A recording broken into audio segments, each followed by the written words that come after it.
My wife smoked a lot of weed. I don't smoke weed, I do cocaine like an adult. My wife is good at smoking weed. She smoked weed and is like, oh hell yeah, let's chill. And I was smoking weed and be like, oh no, my existence violates my belief system. And it causes some confusion in our relationship. Like recently we're driving down the freeway, I was sober driving the car, my wife was in the passenger seat, she sparked up a joint, and as soon as she sparked up, our car got passed by a motorcyclist wearing a t-shirt that said, if you're reading this, the bitch fell off. And then my wife blew out a plume of smoke and said, good for him. I was like, what are you talking about? She was like, that means she fell off. She wasn't doing what she started the relationship doing. She wasn't doing what she needed to do to keep him happy. So instead of being an asshole, he kept on his bike and rode off to a better life. I had to be like, no.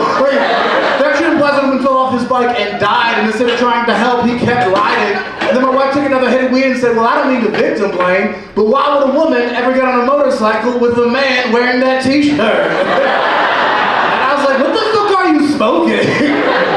So I pulled over to a safe location and was like, let me get a hit of that. And every time I ask my wife for weed, she's like, you don't want none of this, Ray Charles. So you know when you smoke weed, you get weird. I'm like, I'm not gonna get weird this time. I've been practicing when you're out the house. And then I took a tiny little baby hit of weed and she was like, okay, now we're on the same wavelength. Why do you think that man was wearing that t-shirt? And I opened my mouth to say because he's an asshole, but as soon as I went to speak, the weed hit, and instead I was like, I think that man has been recently heartbroken. And he used to ride his motorcycle with nothing but a sense of freedom as the wind whipped past his big bald head, but now he can't help but be haunted by the phantom presence of his former lover's arms wrapped around his waist as he rides. So he wears that shit as a testament to his shame, as if to say that I am a man and the roads are mine. For though it may appear to be alone, I will never again be without my regrets. And then my wife finished the joint and said, see, this is why I don't smoke with you.